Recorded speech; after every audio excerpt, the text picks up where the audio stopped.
The Lord be with you. And with your spirit. A reading from the Holy Gospel according to Matthew. Glory to you, O Lord. Jesus said to his disciples, "You are the salt of the earth. But if salt loses its taste, with what can it be seasoned? It is no longer good for anything but to be thrown out and trampled underfoot.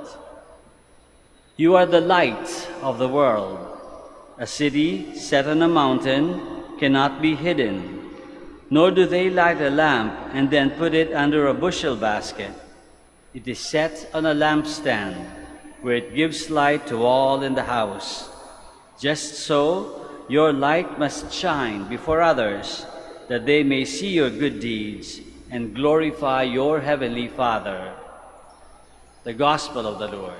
Praise to you, Lord Jesus Christ. Please be seated. Magandang umaga po ulit sa inyong lahat and welcome again to the Minor Basilica of Our Lady of the Rosary of Manaoag. Some time ago, meron isang commercial, merong slogan sa isang coffee commercial. Ang sabi, "Para saan ka gumigising?" O para kanino, nalimutan ko na kung para saan ba o para kanino. Para saan ka o para kanino ka gumigising? Sabi. Ang ganda-ganda nung caption kasi napaka-importante, actually may sense. Para saan ka gumigising sa umaga? Pwede natin yung tanungin natin sarili everyday. Para saan ka, sana hindi lang sa kape. At para saan ka at para kanino gumigising ka tuwing araw-araw? Bakit importante yun? Kasi binibigyan ng direction, binibigyan ng intention, binibigyan ng meaning, ng saysay, yung buhay natin bawat araw natin. Gumigising tayo, we rise up in the morning, meron tayong goal, meron tayong nakikitang magagawa natin. Meron tayong pupuntahan. So, hindi lang tayo bumabangon, umakyat, tumatayo from the bed, parang robot. Hindi lang yun. Merong saysay, may meaning, merong patutunguhan, may inspirasyon. Kaya nga dito sa gospel na binasa natin, napakaganda. Sabi ng Panginoon, "You are the salt of the earth. You are the light of the world." Kung isipin natin, yung dalawang bagay na yun, salt and light, ano bang ginagawa nila? Nagbabago. Nagbabago ng buhay. Yung salt, binibigyan ng lasa. Yung matabang. Ang karne, pag hindi lutuin mo yan, lagayin mo yan o ihawin mo yan, walang lasa. Pero pag lagay mo ng konting salt o itlog, di ba? Lagay mo ng konting salt, gumaganda yung lasa, na-enhance. Yung lasa, nalalasahan mo pa rin yung karne o yung itlog o kung ano man yung niluluto. Pero na-enhance, napapaganda lalo, napapasarap lalo yung pagkain.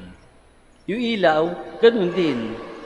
Ginagawa niya, pinapakita niya yung tunay, yung katotohanan. Diba? Yung makita ka isang napakagandang babae, mabibighani ka, no? Pero pag mailawan, makita, naku, isang tambak pala yung make-up. Yun ang katotohanan. Hindi natin sasabing pangit, pero yung sinabi, yun ang katotohanan.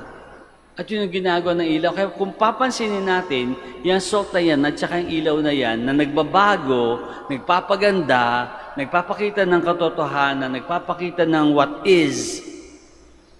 Ang ginagawa niya, ang salt, nagbibigay lasa, hindi para sa kanyang sarili, para sa iba.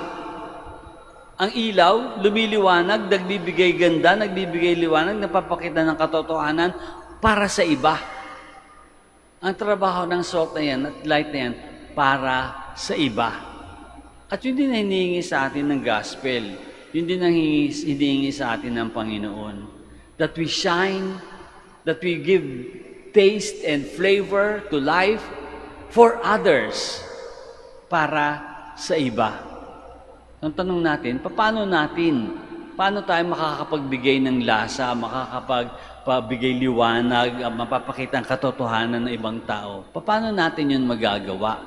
Kasi madaling sabihin, itong gagawin natin, to see the truth, bigyan ng lasa yung buhay. But paano? naisip ko lang, siguro importante yung awareness and seeing the presence of God. Kung makikita ko sa inyo ang mukha ng Diyos, gagawa ko kayo ng mabuti. Nakikita ko yung Diyos sa inyo eh. Gagawa ako ng mabuti para sa inyo. Magsasabi ako ng magagandang bagay. Gagawa ako ng mabuting bagay. Nakikita ko kasi ang Diyos sa inyo. I see the presence of God in you. Mabibigyan ko ng lasa, ng flavor yung buhay ninyo. Mabibigyan ko ng liwanag yung buhay ninyo kasi I see the face of God in you. At sana ganun din kayo sa akin. Sana pag nakita niyo ako, dahil sa aking pagsasalita, dahil sa aking pakikibagay sa ibang tao, dahil sa aking mga ginagawa, you will also see the face of God in me. And then your life will become brighter. Your life will become more flavorful.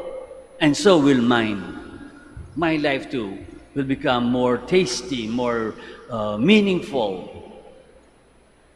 And the reality will come out in my life. Kaya nga napakaganda nung sinabi natin sa responsorial psalm, Lord, let your face shine on me. How? By how I think, by what I say, the words that come out of my mouth, and what I do. Na sana, through all of this, sa ating pag-iisip pa lang, sa ating pananalita at sa ating gawa, makadiyos na. Nasisilawan na ng mukha ng Diyos.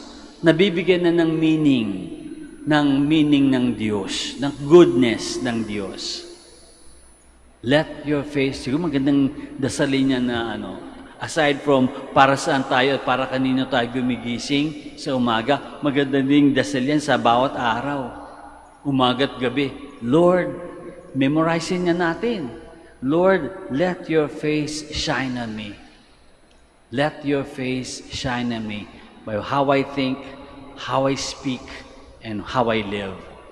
Lord, let your face shine on me.